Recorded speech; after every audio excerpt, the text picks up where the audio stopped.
She works in the intersection of company culture, marketing, and technology to help organizations engage a new era of employees and customers. She's consulted with startups such as Skillshare, Nabil's, and Seth Godin's The Dominoes Project. By the way, it's a really good book. Recently, she led the marketing to Digi International, a high-tech Internet of Things company. Internet of Things company. Now Liz combines her work in marketing, community management with her passion for company culture. As the founder of strategic consultancy Pursuit, which she is currently working on right now, she's also the creator of Working Remotely, the site for distributed companies. Liz has been published in Fast Company, Forbes, Mashable, and others. And that others, you will find out more during her presentation. Please give a warm welcome, and by the way, please turn your phones off and be as respectful as possible. Give a warm welcome to Liz. All right. Hi everyone, thanks so much for joining me today. I'm really excited to be here talking to you. I was at the last CEO conference and I feverishly emailed Michael, who's in the third row there, about this conference, being like, can I come? Can I speak again? Because I had such a great time last year. So a little bit of a different topic for me this year. I'm going to be talking about the road to entrepreneurial success in a new era of work. And the way I'm going to frame this up is with 10 lessons that I've learned along the way. But before I jump into those 10 things I've kind of learned along the way, I want to just tell you a little bit more about my experience specifically. I think one of the things that's most important to note here is that I've done a little bit of everything. I've failed, I've succeeded, I've worked with teams, I've worked in startups, I've worked for corporations, I've done the whole sellout, go work for the corporate world, and then come back again. And now I'm working on 2 of my own businesses. But a little bit about how I got started in entrepreneurship. I actually ended up at a startup by default. I had moved to the East Coast after college, and I was set on making my way in the corporate world. I've always wanted to be a CEO my whole life, and so that's what I planned on doing, is finding a job at a corporation and working my way up a corporate ladder. That was the plan. But I was in DC, and that's a pretty expensive city, so I needed to start making some money. And I went to go work at a startup. At a time, I didn't even know what a startup was.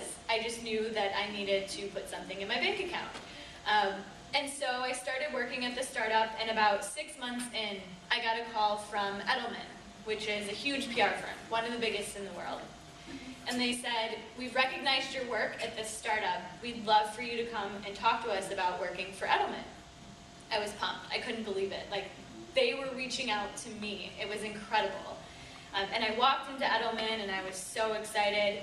And I walked in, and the elevator doors opened, and I looked around at this cubicle farm. And I was like, oh shit, the dream has changed. Like, this is not what I'm going to be doing. And so I went into the meeting, and I just was like, I just want to preface this by saying I don't want to work here.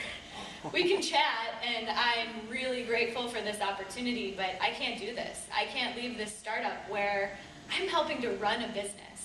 Like, I couldn't believe that, this was my first job out of college, and I was helping make business decisions with the founder. So I went back to that startup, and I worked there for a couple more years. We built the business, we sold the business. It was an awesome thing to be a part of.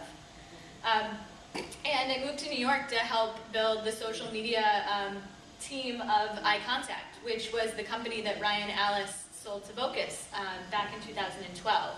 So I got to work with Ryan and one of our friends to build out this social media division, another great entrepreneurial experience. But when the company was sold to Vocus, I decided to do some freelance work, and that's some of the clients that you're seeing up on the screen, like Skillshare, Family Records, and the Domino Project. After that, I did eventually sell out to the corporate world, and I went to go work for one of those clients as the director of marketing. So I left New York City, moved to Minnesota. I was going to say, some people have some mixed feelings, but I moved there right before last winter, which, if you know anything about last winter in Minnesota, it was not the best time. And it took me 3 days to realize what a mistake I had made. Because although I loved consulting with the company and getting a job as a marketing director of an international company when you're 24 sounds like a dream come true, everything that I had learned through that Edelman experience and anything I'd ever told myself about why being an entrepreneur was important, it just kind of bubbled to the top. 3 days in, I knew that I had made a mistake. So I immediately started building a plan to get out of that corporate life. And so that's what I did. Today, I own a consultancy called Pursuit, and not only did I quit my job, which is Digi, that green diamond on the screen, but they're one of Pursuit's biggest clients. So I slid my proposal across the table in the same sentence of me quitting that said, hey, and do you want to become a client of my new consultancy? To my surprise, they accepted. But Digi is one of our greatest clients, and we also have clients like Oticon, which is the largest manufacturer of hearing aids, cochlear implants, and bone-anchored hearing devices in the world. And then we work with some really great early-stage startups, too, and some other agencies like Lullabot.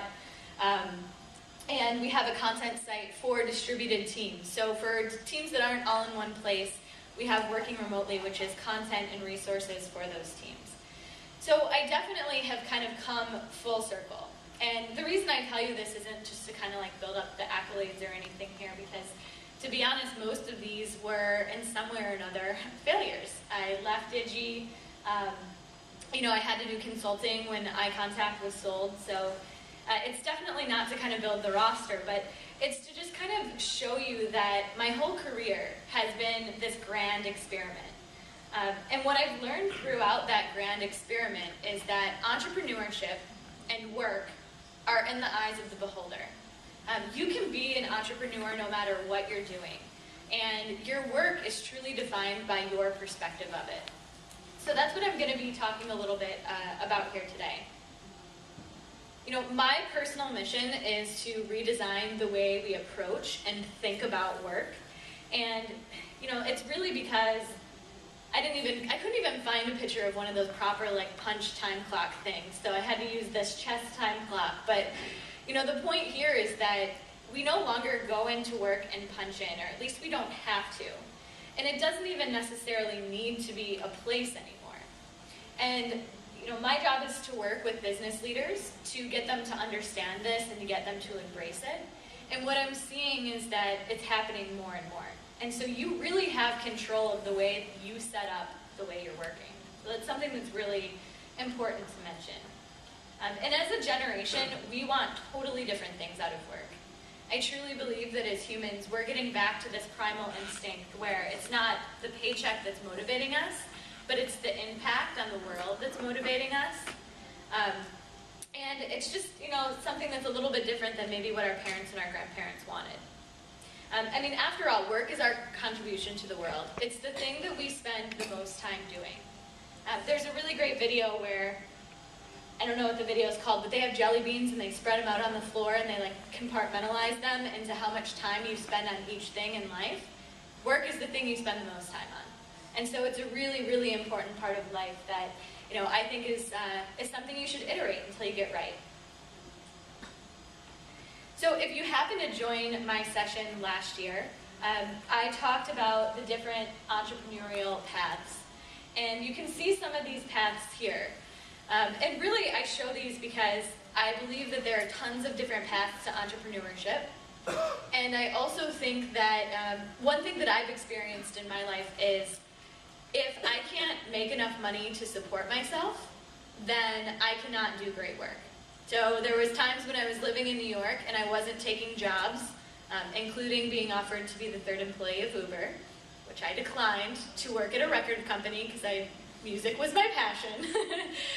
But you can't focus on that kind of thing when you're not making money. There's this Kanye West quote that I kind of live by, and that's that having money isn't everything, not having it is. If you can't feed yourself, if you can't pay your rent and your bills, you can't focus on being passionate about your work because you're too focused on getting by.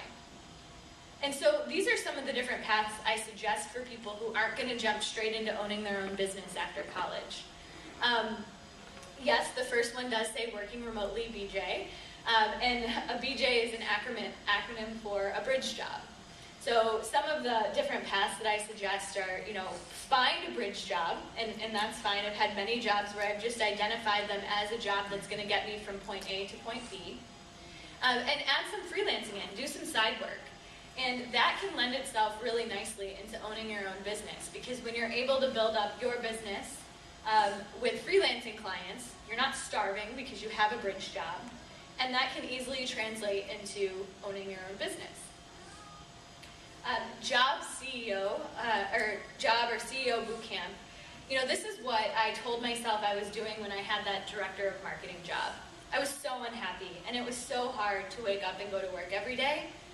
But damn, did I learn a lot about the mind of a CEO and what I wanted to do differently as a CEO, and how to speak a CEO's language, which is so important. And so, I decided while I was working in this CEO bootcamp that I would pick up a couple of freelancing clients as well. People thought I was crazy because they were like, "Are you kidding me? You're just going to work nonstop." But really, that's how I started my business. The day that I quit my job, I knew exactly what my monthly reoccurring revenue would be, whether Digi signed on with me as a client or not. And that was so important to my own sanity, because people are going to think you're crazy. At least in my life, they did. I was talking to Alec, and I was saying, I'm, first generation entrepreneur, whatever that means. But it means my parents were really worried about me when I told them I was going to quit my great corporate job that they would have killed for at 25. So this is a great way to kind of set yourself up for success and to create a shield of what other people think, because you know that you have some kind of revenue coming in. And then lastly, if you can find a job where you're able to work remotely, I think this is an excellent setup for becoming a business owner. Because when you're in charge of your time, but you have some structure, there's this beautiful marriage of getting the practice of work and getting to see how other people work, but then also having the ability to wake up when you want, structure your day how you want, decide what tools you're going to use. So these are just some of the different paths that you can take. They're truly endless, but like I said, in today's world of work, business leaders are becoming more open to these different ways of thinking. I always say pitch whatever you want. A lot of the companies that I started consulting for, I applied as a job, and then I went in for the interview and told them I wanted them to be a client. Sometimes that goes terribly wrong, but a lot of times people are way more open-minded than you ever think that they might be.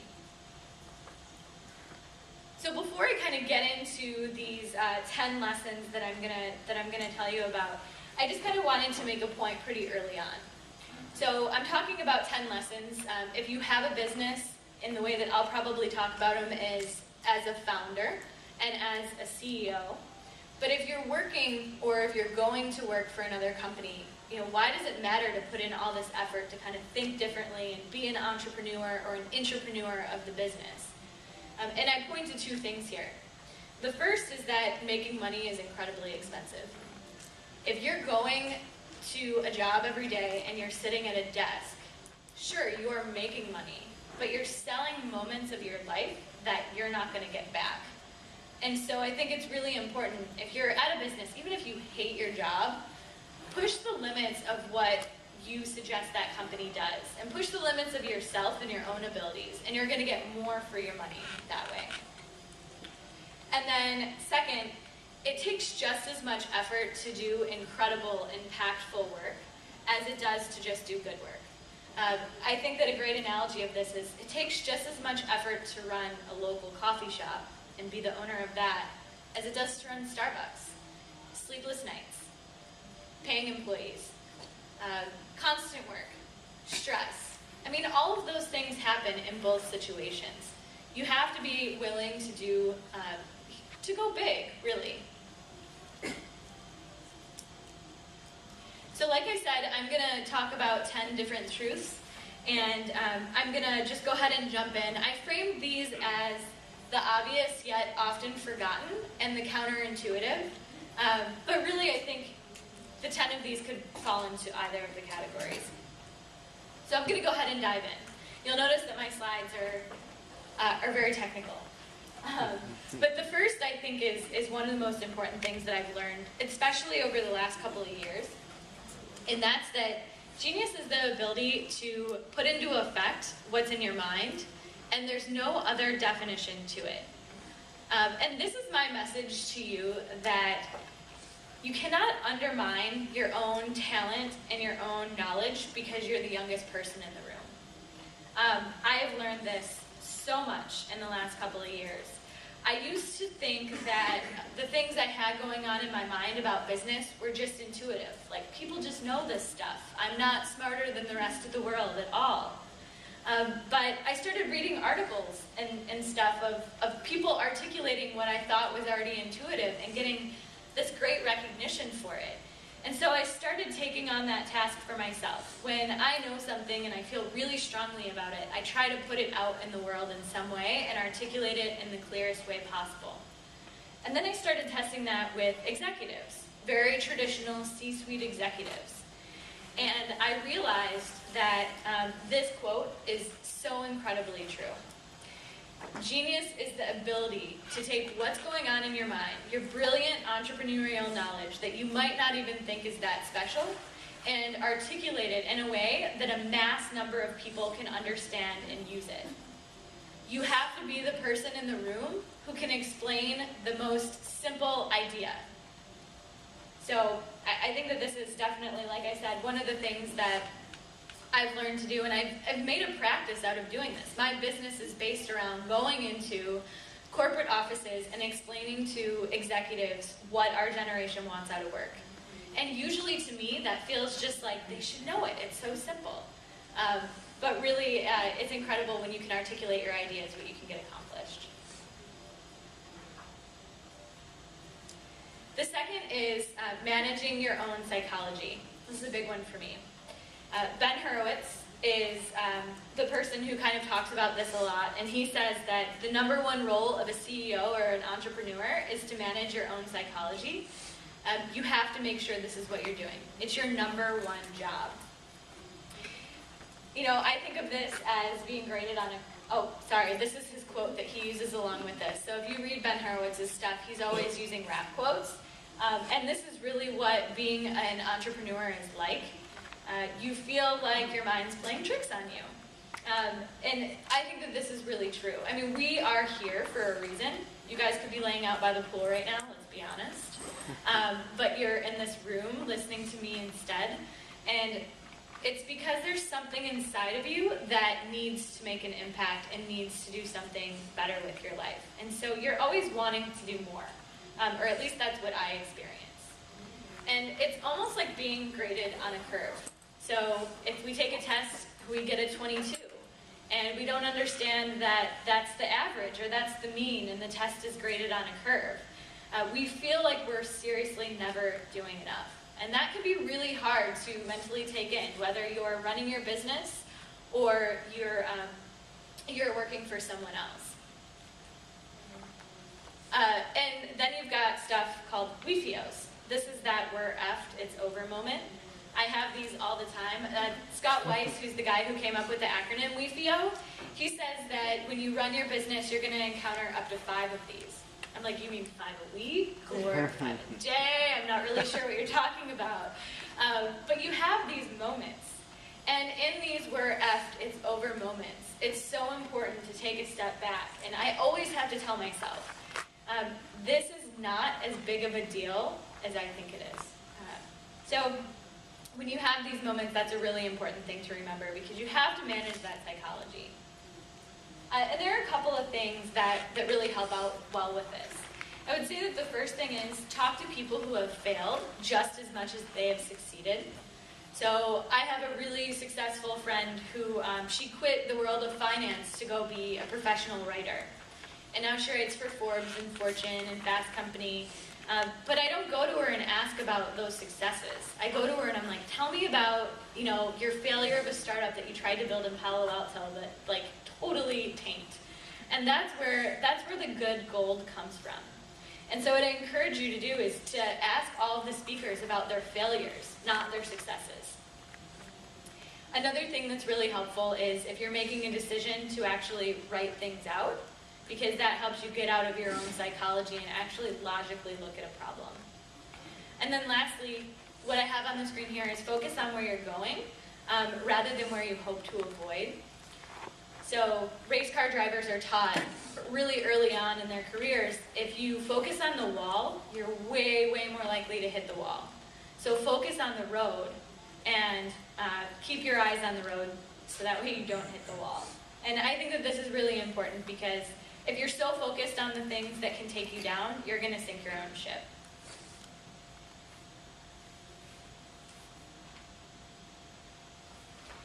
So this is something that is an interesting topic because I am all about freedom. I know for myself that I can never work in another situation where I don't feel like I have freedom. Whether that means my business fails and I have to go, be a server somewhere because that gives me freedom to live my life in the way I want, that's what I'm going to do because that's my very deepest core value. But one thing I want to share with you is that, if you're starting a company because you want to be your own boss, it's not the right thing for you if that's what you're planning on, and that's one of the key reasons you're doing this. You are going to be your own boss, but people have this vision of especially if you've had a job where your boss sucks, you may have been having this narrative in your head okay, I'm going to do things so much differently. These guys are idiots. I'm going to do this different and this different and this. And that's all well and good, but you might have this picture in your head. There's this pyramid of me on top and I'm running the game. But really, what it's really like is you're typically lifting people up. You're that guy in the center who's trying to hoist up all your employees and your users or your clients, whatever it may be. And for me, it's very much like this. Employees, customers, media, partners, and I'm kind of at the bottom. I love this quote by Phil Libin from Evernote. He says that the life of most CEOs is reporting to everyone else. At least that's what it feels like to me and most CEOs I know. If you want to exercise power and authority over people, join the military or go into politics. Don't be an entrepreneur. And so I think that this is really important because you do have a different level of freedom than other people, and it's incredible. But you have to express that freedom in a way that you maybe haven't expected. For instance, I have pursued my consultancy as a client-based business. So I knew that my clients were going to be on me every day. I want this, I need this, let's do this. But I knew that my freedom was really important, and I didn't want to put myself in the same box that I tried to escape from the corporate world. So I built stuff into my contracts, and I set up systems for communication that make me still feel free, but be able to respond to client needs. It's built into my contracts that I don't answer emails 2 hours after you send them, because I don't spend my day in email. I spend my day doing other stuff, and then I check email when it's convenient for me. So you get a response in 48 hours, not 24, not 2, not 1. And it's actually more beneficial to you as the client, because that means I'm off doing creative work for your business instead of sitting in my email and answering whatever might be your fire drill that day. Because no matter what kind of business you run, you're going to be putting out fires all day long. And then this includes communication with media, partners, and employees, too. Things like IMs and quick chats or any kind of communication that needs instant attention can take away from what you're doing. So you have to set up systems that host your freedom and work for your freedom. Number 4 is one that I've grown fonder with over the last year or so. And that's that being mission-oriented isn't this kind of woo-woo, kumbaya type of thing. I have a really hard time kind of getting behind anything that feels fluffy. I'm a really logical person. I want to see results. And this to me, mission-oriented, yeah, intuitively I understand it, but I always had a little bit of a hard time getting on board. But in truth, the best companies are always mission-oriented. And there are really 3 key reasons for that. The first is employees. If you don't have a mission that people can rally behind, your employees are not going to feel passionate about what they're doing. and they're not going to wake up excited every morning. And that's just kind of one end of the coin, though. I really truly believe in today's era of work, if you have employees and you're not giving them that, you're not feeding that primal creativity and you're not igniting that fire inside of them, they're either going to go do their own thing and put all their passion and creativity there, which means you're wasting money paying someone, or they're going to go work for someone else. So you're not going to be able to retain people and get them truly putting all their efforts into what you're doing unless you have a mission. And then the second is you. So the guys at Y Combinator, they talk a lot about this, and they always say that if you have a successful startup, you're going to be doing it for 10 years. And 10 years is a long time. And if you're not excited by your mission, and it doesn't get you out of bed every morning, obviously you're decreasing your chances of success. And then finally, the last thing here, which is truly my passion, is community. We have to build communities as business leaders, and if you're not, you're leaving money on the table. Because community is, I think of all the great companies, all the great startups you know of today, they all have a community element. They all have a community of passionate users behind them. And these are your people. What's great about a community is they're going to go out in the world and they're going to act as free inbound marketers for your business. They're going to bring people to you. And they're going to act as a real-time feedback loop. If you change something and they don't like it, you will know. And that's a really, really good thing.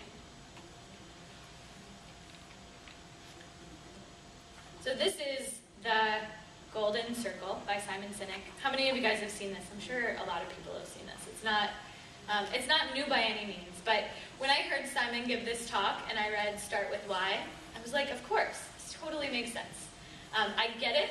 I understand it. I love the way the talk flows and it sounds really beautiful. But come on, like, this is business. I was once at a corporation where they had never heard of the Golden Circle and they didn't know what they were doing, that they were crushing souls when they did it.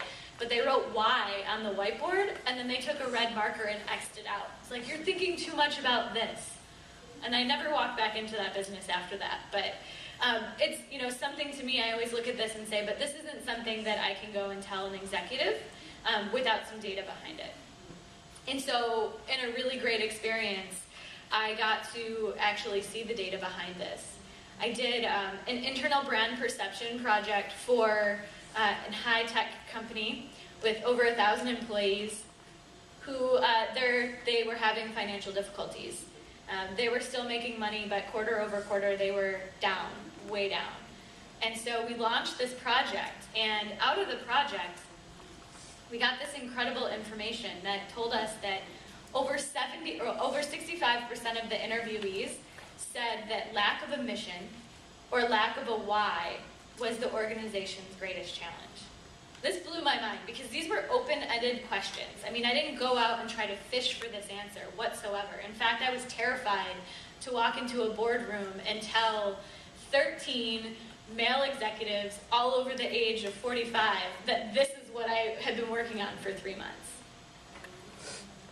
But really what people wanted to know was, what's my personal mission? What's my team's mission? And what's the organization's mission? And what's their mission in the world on how we're all going to make an impact together? A great example of this is Google's internal mission used to be, we organize the world's information. And so if an engineer woke up and went to work and he started working on something and he could take a step back and say, this isn't contributing to organizing the world's information, he could just say, no, I'm not going to do it. This doesn't make sense. So just really quickly, I did this for my business, and this is what I would encourage you to do too. Look at your company team and a team member mission, and make sure the story it creates a unified story that the employee can actually backtrack and tell the world. Because if your employees can't go out and tell the story of why they do what they do, no one else is going to be able to.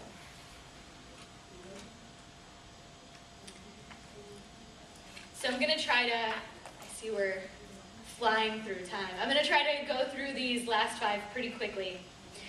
The first is execute more than anyone else. This is obvious. I think, I call this section the obvious yet often forgotten. You have to be the person who's executing more than anyone else. Whether you're just working at a business or you're running a company, you have to be the executor. I love taking time off and doing things like that, or doing strategy, but if you're not executing, people are going to take suit, especially if you're the founder of a company. I worked for a startup once where the founder had already been quite successful, but he still wanted to be involved as the CEO. And so while he was off doing other things, we were running the company. And I truly believe that one of two things are going to happen to a leader. People are going to look up to that leader and they're going to respect them, or they're going to resent them. And that can so easily become the case. This is a very extreme example, but it can so easily become the case when you get a little taste of success to start taking it to the extreme. So I'm going to kind of dive into the counterintuitive, the things that might seem like they don't make sense, but in practice they really do. And the first is, this says stay small, but I would really say that smaller teams with the right people are better than bigger teams with more people.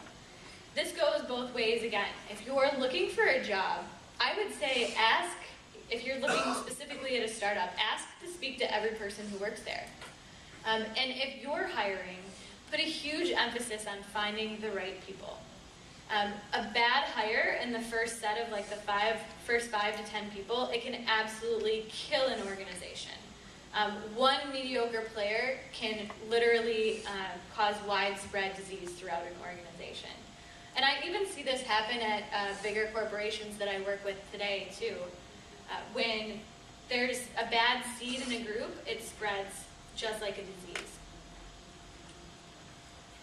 And Paul Graham, who I cite a lot because I think is super intelligent, he definitely is kind of a hardcore person, but he says, this is one area where you can be selfish. This is one area where you can pick people to work with you just as you were picking your friends. It's one of those times when you can use your gut and you can use your heart and pick people that you really truly would just like to spend time with. Because when it comes down to it, you're spending more time with the people you work with than your family members. And I think one great example of this is Airbnb. They took 5 months to hire their first employee. And I think they only hired 2 in their whole first year of being up and running, which is incredible. But they were so set on getting the right people on board. Brian Chesky, who's the CEO of Airbnb, he used to ask this interview question. And I don't know if he still does, but he used to ask people if they went to the doctor and they got the diagnosis that they were only going to live for a year, would they still join the team? And if their answer was no, they didn't get hired. Again, quite an extreme example, but that's the kind of passion that you want people to have when you're working with them. And this is one of my favorite points because I mentioned that I feel really deeply about community, and that's that you need to build something that a small amount of users love. So when you're building a company, you have 2 choices. You can build something that a lot of people like, or you can build something that a small group of users feels intensely passionate about. And that's what you want to do.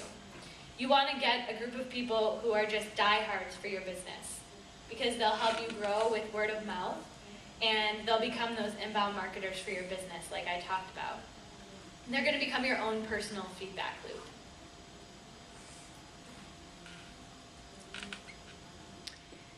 8 is, I won't spend much time on this one because I think it is something that that only takes a couple of minutes to explain, but what you need to be successful at a startup is not expertise at a startup. You don't need to learn the things that other startups have done to be successful, meaning like you don't need to have the office that they had, you don't need to have a huge team. I was watching a Y Combinator video, and they said that they see this so much that they call it playing house. They see people who are starting businesses going out and saying, okay, one of the first things we need to do is get an office. Why do you need to get an office? Work out of your house, or if you're really bootstrapping. So many great companies have started out of parents' basements, and there's nothing wrong with that. Because when it comes to starting a startup, the only thing that you're going to convince investors and users and employees of is success, like real success, not the fake stuff that our lives we've been taught to do. I mean, college, corporate life, there are these tricks that you can learn to get by. When you're building a startup and you're really aiming for success, there are no tricks. This is one office that I worked in at a startup that failed. Coolest office of all time, but we were totally playing house. We got this huge office with a DJ booth and a ping pong table, and we were drinking beer, and we had this mission control center, and it was so awesome, but we were so just playing house.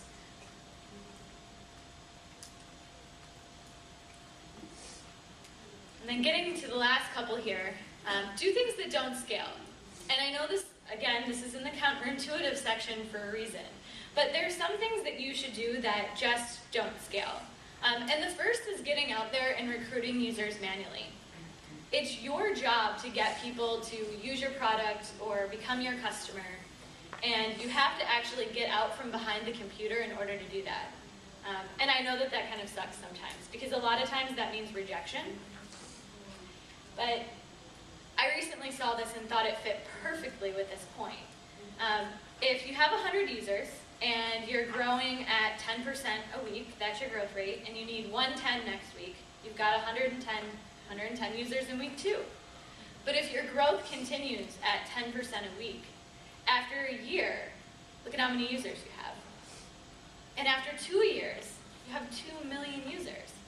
So while this might not feel like a scalable thing to do, to get out there, go to networking events, or, the new Working Remotely, which is one of the businesses that I mentioned is going to launch in a couple of weeks. I did 100 interviews with my peers, asking them what they want out of work, what kind of cloud-based tools do they use for their distributed teams. 100 interviews that almost took, I set them up as being like 20-minute interviews, but they ended up being like an hour each, so it took so much time. But now I know that I have 100 people who are going to use my product, and a product that was built specifically for them. Then I'll talk about delight really quickly. Delighting users. It's not something that's fluffy, and it's not something that should be taken lightly. One of the most successful startups I ever worked for, it was a social media management for the automotive industry. We did a campaign where anyone who participated in one of our clients' social media campaigns would get a gift card. And we actually called each person who won the gift cards. I think that there were 500 of them. We had interns all over the place. But we had personal conversations with these people, and we said, okay, you're getting a gift card, but we would hate to give you a Starbucks gift card if you don't drink coffee. So what do you want? And then, it wasn't any different amount of money to go out and buy the gift card they actually wanted. And then we hand wrote a note that said, like, I hope you and your husband, Kevin, have a great time at, Fridays this week when you're, drinking beer. Whatever that conversation was that we had with them. And it was one of the most successful social media campaigns that I've ever seen. And it helped us win Ford and Toyota as clients. And then finally, pick a few of your best clients and consult. So I personally have a board of customers. They were the first customers of my business. I try to get them together once a quarter, and I pound them with questions. What do you guys think of this? What should we do? How should we make this work better? And if you give people the time to talk and you actually listen to them, and you make people feel important, that never fails. I mean, these are people who have a lot going on. But people are willing to give their time when you're building something for them and you're making them feel like they're a part of your success. You have to get people along for the ride. All right, point 10. This one is maybe the most nearest and dear to my heart because, as I mentioned, I'm on a mission to redesign the way we approach and think about work. And as you're building your company or your career, I think it's so important to consider nature. what do I mean by that? Another Paul Graham quote, because I can't get enough of this guy apparently. A job at a big company is like high fructose corn syrup. It has some of the things that you're meant to like, but it's disastrously lacking in others. So I'm not saying that having a job at a corporation is a bad thing. I've done it, and I've learned a lot from it. But you have to realize why you need to be thinking about nature, and you need to do things to get yourself out of the box that you're put in. You know, it's just like eating things that are bad for us, like sugar and flour. Sitting in a cubicle all day, every day, is not a healthy thing for our minds or our bodies. So you have to really consider that when you're building your career. And if you want to work for a big company, convince them that you need to go work at a co-working space twice a week, or that you should be able to pick where you want to work, or that there should be spaces where you can go and you don't need to be sitting in a cubicle. I push the limits, push the absolute limits. Quit and push a proposal across the table and say, become my client. Do whatever it takes to really suit your own nature and what you want out of life. I was putting this together on the plane, and the person next to me leaned over and was like, the world runs on Dunkin'. And I'm like, that's not the point I was trying to make with this slide at all. But the point here is that as entrepreneurs, if you're starting your own business or you're on this path to do great things, it feels so good. But it's also super stressful. And it can be, there's this great comparison that going for a long run and sitting on the couch and eating donuts both feel really freaking good in totally different ways. I love donuts. I love sitting on the couch. But when you're going for a long run, you have this different feeling. Then I'll wrap up so we can do a couple minutes of questions, but not before I tell you just this interesting experience I had a couple of weeks ago. I was at a conference and I was actually speaking about why companies should hire consultants as an outside perspective. And I just so happened to sit down to someone at lunch, and she was talking about the company that she worked for. And she asked me what I did, and I went into my spiel about how I'm an entrepreneur and I own a business called Pursuit, and this is what we do. And I could see her eyes just rolling. She was just like, oh my gosh, this kid, she has no idea what she's doing. She was like, yeah, I used to own my own business, and then I decided that I was sick of hunting for my food every day and that I wanted to go to the grocery store. Don't you get sick of hunting? Don't you just want to go to the grocery store and enjoy your life? And I was like, how do I combat this? Like, absolutely not. But how do I explain that that's not what I want out of life? And there's this really quiet, younger girl sitting across the table. She hadn't said a word. We had been sitting there for like 30 minutes, me and this lady like going back and forth having this little debate. And she kind of spoke up and she said, yeah, but you're in a cage. She's in the jungle. And I was just like blown away because I think it's the perfect analogy. Yeah, life's a lot harder when you're an entrepreneur and when you are fighting every day for your food. But I would rather be free and out in the jungle any day than caged in the zoo. So that's what I'll leave you with before we open with questions. Thank you.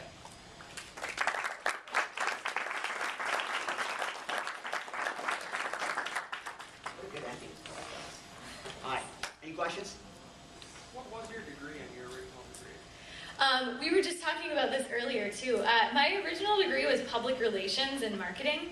I think public relations is kind of BS. So in college I was so much more interested in. I worked for a newspaper and I sold ads, and it was right when Facebook had just opened up to colleges, and then shortly after Twitter came around. And so I was so set on selling advertising on social media that I just basically kept up my grades to graduate, but I never was super interested in school itself, which is probably not something to be telling people. But yeah, so that was what my degree was. I can ask a question following up from that. What is your major? How did your major help you be an entrepreneur? I know you said PR is a little bit. Yeah. There's got to be some element that helps you be an entrepreneur. Yeah, totally. I mean, I think it's great to understand. I always just think it's great to understand how other people have done stuff in the past. I mean, I read a textbook or I hear about an old case study, and I think about how that would work or wouldn't work in the new era. And I just did a webinar the other day where I used the example of Alcoa. Do you guys know of Alcoa? Alcoa hired, they're an aluminum company that hired a new CEO, and 1987, which is the year I was born. So I couldn't believe I was giving a case study of like, this is so old.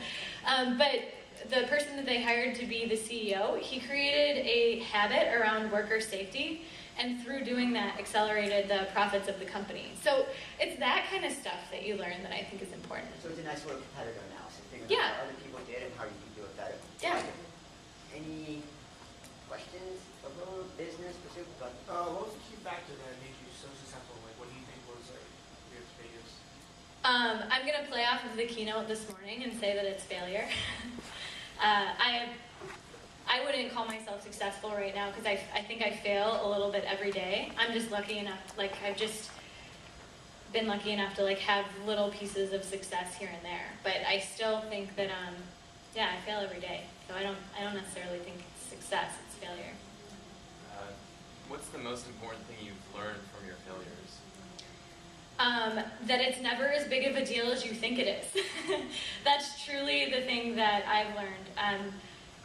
I do this thing because I can get really stressed about stuff, and that's why I have manage your own psychology as the second point in this presentation.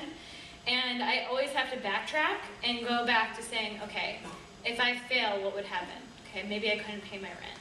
If I couldn't pay my rent, what would happen? Okay, I'd have to move into my parents' house. If I had to move into my parents' house, what would happen? Oh my gosh, I'd be so embarrassed. But at the end, it's like, I don't die. And that's what I always try to tell myself. And I had to just do this presentation of this internal brand perception audit that Michael and I worked on together for months.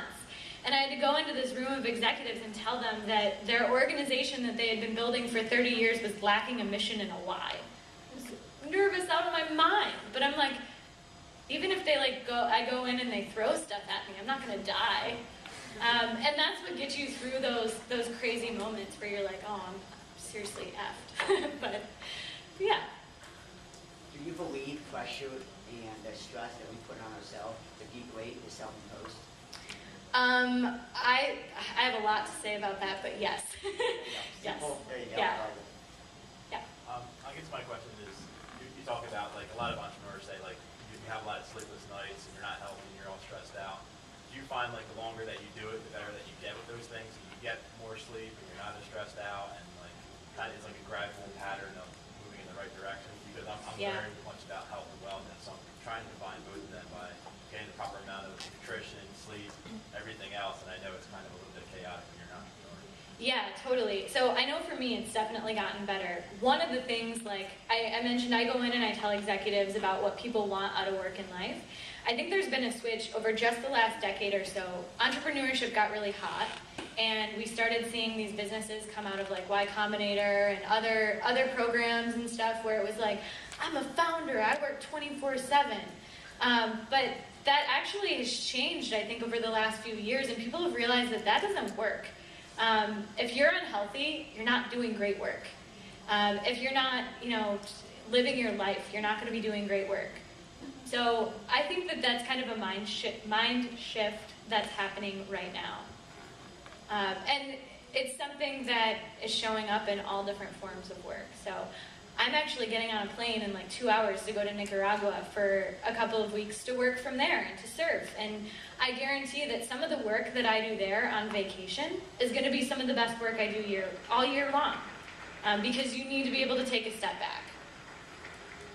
It needs to be a priority to be disciplined. It needs to be a priority. And you need to make it a priority for your employees too. Because if they're not healthy, they're not doing good work either. Yeah, this might be a weird question, but what was like the lowest point in your career where you felt like, I'm not going to die, but, where am I going from here? How am I going to come back? Yeah, that's a great question. I'll keep it short because I know we're out of time, but my lowest point was when I was living in New York City. I had moved to work for Eye Contact with Ryan and a couple of other people. And I had become good friends with Ryan, and I was pumped for him when he told us he was going to sell the company to Vocus. But I'm like, man, I just moved to New York by myself. I don't know anybody, I have no money, and my parents already thought I was crazy for leaving my job. And there were months when I was unemployed and really, really scared and just freelancing to get by. And that was my lowest point. Just because I didn't know if I would ever come up for air again. All right, I'm going to wrap it up. Let's thank you very much for giving us Yeah. presentation. Intern opportunities. Do you have any internship opportunities? What's that? Do you have any internship opportunities? Gotcha. I'm obviously terrible at reading lips. I'm like, what are you saying? Yes, so for Pursuit and working remotely, we're actively seeking interns, both editorial interns, and then on the Pursuit side of things, it would be more of like a consulting type internship where you'd actually get hands-on experience with our clients, which is awesome. So if you're interested, you can get in touch with my information there. There you go. All right, thank you guys.